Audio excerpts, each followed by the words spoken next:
Watch this.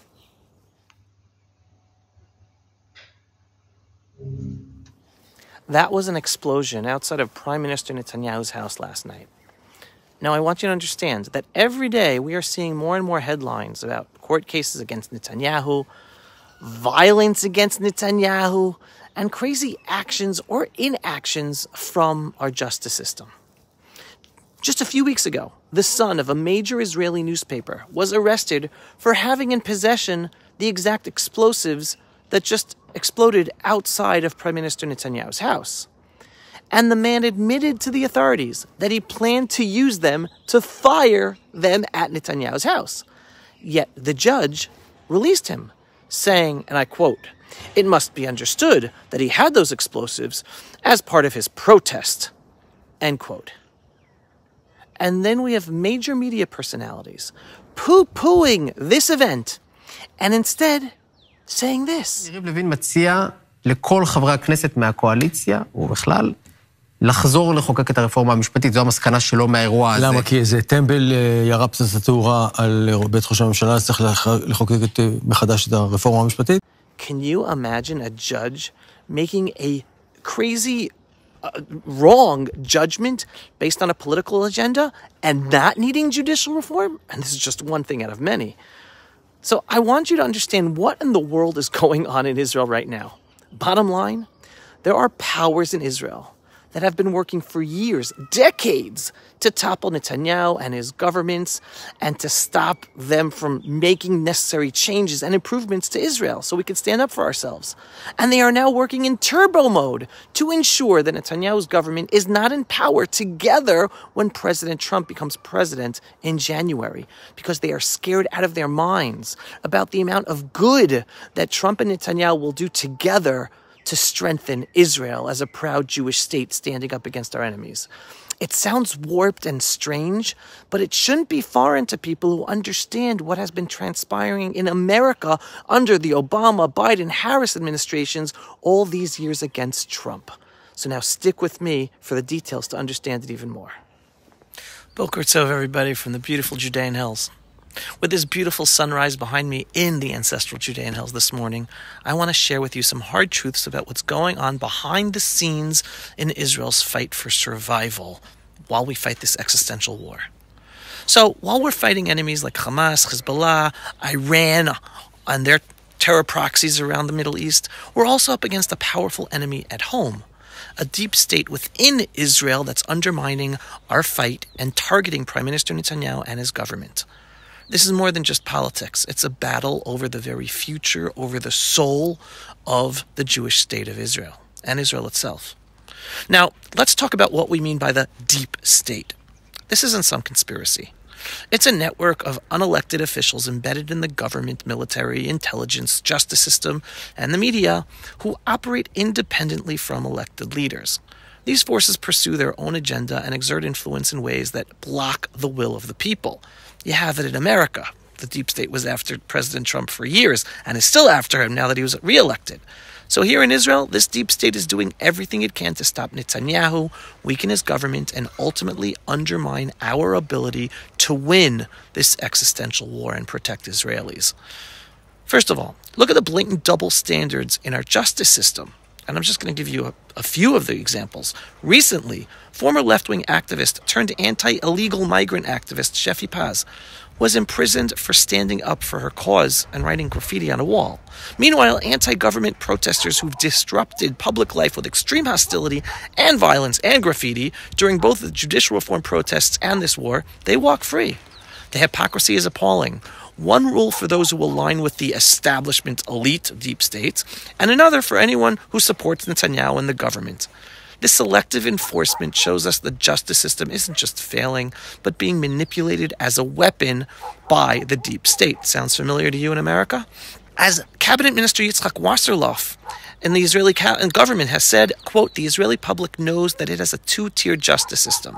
Class A citizens can trample the law brazenly, run amok, paint roads with graffiti, set property on fire, and even throw fire bombs at police officers, ruin infrastructure with impunity, while Class B will be persecuted mercilessly for any violation and given 45 days in jails for graffiti," end quote.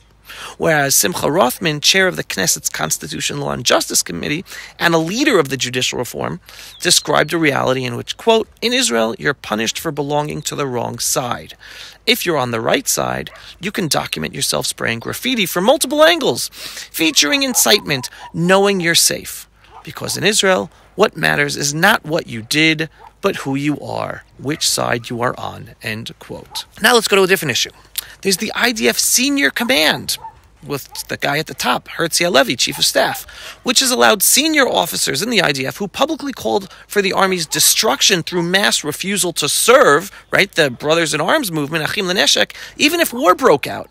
Yet they have stayed in their roles without consequences. Yet we have Chezi Nechama, an experienced and respected high officer in the IDF who fought in Gaza and was dismissed by Herzi Halevi for just offering constructive criticism on how we should be winning this war better. This isn't about holding people accountable. It's about the Chief of Staff and his senior command punishing anyone who dares question their control of the army, which is with a political agenda, not even the best army maneuvers, even if it costs us valuable soldiers and leaders during this critical time. And it's not speculation. In this article in Hebrew, senior officers complain that we are losing soldiers in Gaza and southern Lebanon due to the ideological mindset of the Chief of Staff and his senior command, some of them who don't want Israel to be seen as conquering areas. So instead of keeping the army in certain areas, he keeps on sending army forces back and forth into areas already conquered, both in Gaza and southern Lebanon, which allows Hamas or Hezbollah to come back and makes it harder to win this way because they keep on killing our soldiers as we keep on returning to areas we already conquered. So, senior Israeli journalist Amit Segal had this to say about the double standard behavior of the IDF senior command, dealing with who they're firing and who they're not. The IDF spokesman, in an unprecedented act, has been refusing for 10 days to respond to a simple question. Is Ron Sharaf, one of the leaders of the movement, who incited reservists to refuse to serve in the IDF, even not to come at wartime, and threatened not to come out even if war broke out, how he is still serving in the IDF?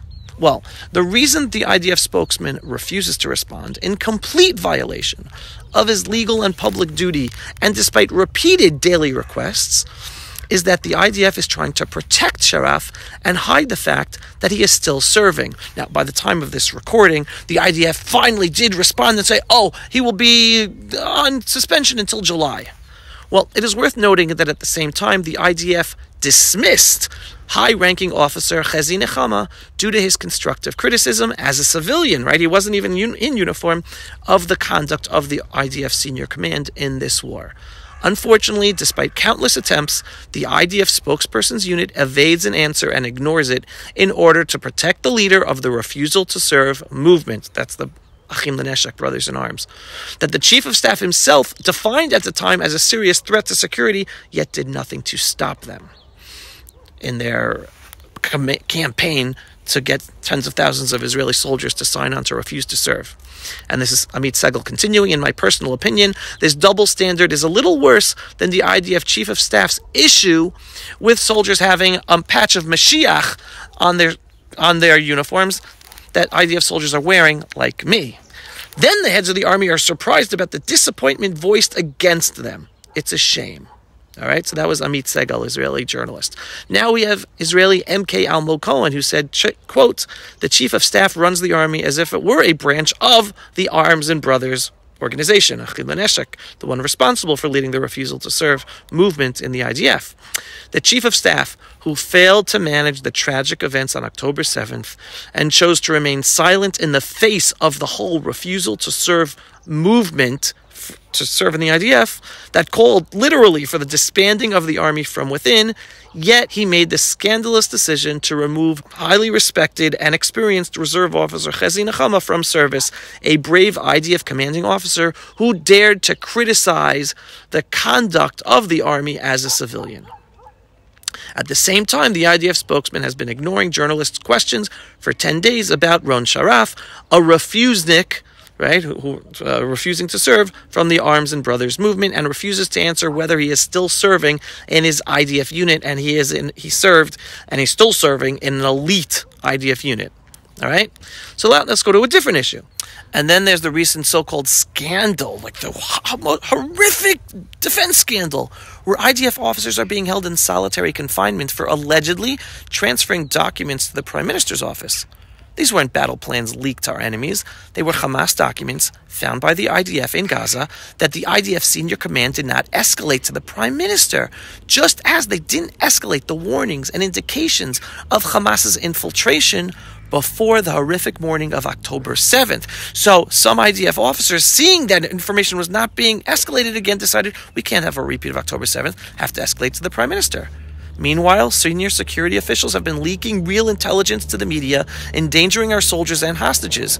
But these leaks, one that genuinely compromise Israel's safety, are ignored. The media and the deep state blew up this latest story to create a scandal, how horrible the Prime Minister is, all while protecting those who leak to the press and endanger IDF operations. Just check out this official statement from the Prime Minister's office itself.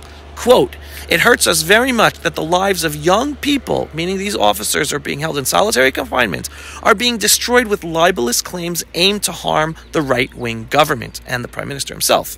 In a democratic country, people are not arrested and kept in solitary confinement because of a leak for 20 days in the basements of the Secret Service, while preventing them to meet with a lawyer for all those days, just to extract from them false statements against the Prime Minister, which they did not succeed in getting any false statements from them. They basically said, yeah, we gave the information to the Prime Minister. They admitted to doing exactly what they were blamed for doing because there was nothing wrong with it. And the Prime Minister's office continues, "This abuse is more outrageous because there was not a single investigation into the flood of criminal leaks from the Knesset, from the government cabinet meetings and the negotiating teams during the entire year of the war. These criminal leaks revealed sensitive security information to Iran, Hezbollah, and Hamas, and caused great damage to Israel's security and the effort to free the captives in Gaza." All right? So that's the double standard by the deep state, the media, the justice system. Another tactic being used to destabilize the government is the manipulation of the ultra-Orthodox draft issue. Now understand, this is a real societal issue that needs solutions. But instead of addressing it constructively, it's being exploited to publicly divide the ultra-Orthodox and national religious factions who keep this government together. Why? So the deep state can drive a wedge between Netanyahu's government partners, ultimately weakening the coalition and toppling the government. It's a classic tactic, divide and conquer, to try to topple this government and disrupt the fight against our enemies. All this is going on at the same time, all right? On top of this, the Attorney General is now insisting that Prime Minister Netanyahu appear in court 3 times a week for cases that have visibly fallen apart. Judicially, they've fallen apart, but yet the justice system wants to continue going after him. Can you imagine this happening anywhere else in the world? In the middle of a war, our Prime Minister is going to be dragged away from his duties to lead the war under the excuse, this is what the Attorney General said, of security importance for his court cases. That's not about justice. It's about draining Netanyahu's time and energy and distracting him from his essential role to manage a war that is threatening Israel's very existence. And on top of all that, the Attorney General is now also outright saying that a minister in the government, that the elite left in Israel hate with a passion because of what he's doing to change the police in Israel, that he should be fired for nothing. They have no legal case against him to fire him. And that Netanyahu himself must step down as prime minister. Again, for nothing. We are literally looking at a political coup being led by the Attorney General, the highest official in the justice system, and of course supported by the media. Oh, and let's not forget the media's role in everything. Every night they host former security officials like Yisrael Ziv and Ehud Barak, along with opposition leaders like Benny Gantz, Gadi Eisenstock, and Yair Lapid. And all these people have the same voices all throughout this war, since the beginning. Don't enter Gaza, don't counter Rafiah, don't go after Hezbollah, don't go Tzir Philadelphia. They always say we're losing soldiers, we're losing the war, calling for a ceasefire before we've achieved any of our goals.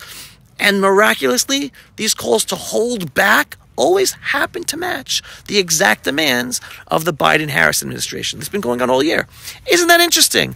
Our own media, backed by, again, the deep state, is demoralizing the nation night by night and aligning with American demands to slow or even stop our fight in this existential war. And the same media reports all the scandals about Netanyahu and the government as if they are the worst things ever, only to walk them back or let them die off quietly as they are proven to be totally nothing burgers. But yet they created the understanding in the public, like, oh my God, all these scandals. So as I have explained, this is the deep state's war against Israel. They're holding us back from doing what it takes to win this war, undermining our leadership, especially undermining Prime Minister Netanyahu, and spreading division in the public. But here's the truth they can't change. We are winning, and we will win. We've already cleared large sections of Gaza and southern Lebanon in this war, moving village by village to secure our people in the land of Israel. Our IDF soldiers are achieving incredible things every day, despite the obstacles placed in their way by our actual enemies and by our own internal deep state. So everyone, we must stay united. We must stand by our leadership and pray for the strength to endure. This battle we're experiencing isn't just about Hamas, Hezbollah, or Iran. It's about overcoming those who also seek to weaken Israel from within. Because unfortunately, what they fear more than our enemies is a proudly Jewish state of Israel, connected to our ancestral identity in our ancestral homeland, based on biblical values, and with talk of one day rebuilding our holy temple in Jerusalem over those hills. But don't worry, everyone. Good times are ahead. We have tough obstacles to overcome externally and internally, but we are and we will overcome them. So pray, stay strong, and let's continue together. And understand, these messages are not about dividing the people. It's about highlighting and exposing a tiny, elite, deep state that manipulates people. But the majority of the Jewish people in Israel, we are united. United to win this war, defeat our enemies, and united to have a strong Jewish state of Israel. There will always be disagreements, but we're united in purpose as the Jewish people, returned as sovereign to our ancestral homeland. Just as you know you're dealing with a deep state in America, that's what we got here too. And that's what's behind the headlines that most of the media, Jewish and even Israel media, don't necessarily report upon. But they're exposing themselves so much that it's getting harder and harder, even for the mainstream media, to hide how this deep state is working to essentially try to have a coup to topple Netanyahu and this government in the middle of this war, because they so much don't want Netanyahu and this government to be in power when Trump is in power in America. They fear what a Trump-Netanyahu duo partnership will be able to do for Israel and strengthening Israel, and they're doing their best to try to topple him right now. So that is the background of what everything is going on, everyone. But stay strong, pray, strengthen your faith in the one above. We're home. The Jewish people are home, standing on the front line for the whole freedom-loving world. And yes, one day we will rebuild our temple in Jerusalem sooner than we think. Am Yisrael Chai. And folks, if you're not yet subscribers to the daily, belief-based, inspiring, politically incorrect videos here at the Pulse of Israel, what are you waiting for? Go to pulseofisrael.com and click to subscribe. And while our videos are free for everyone to watch, we are a donor-based organization. So we need your support to do our work. We're heavily censored and shadow banned across social media, so the way that we get our videos seen is thanks to your donations. The more money we have, the more we can get our videos seen. So please, every once in a while, go to pulseofisrael.com and click on the donate button. Shalom, everyone, and thanks for watching. Pulse of Israel, frontline videos from the Holy Land. Support our work by donating today.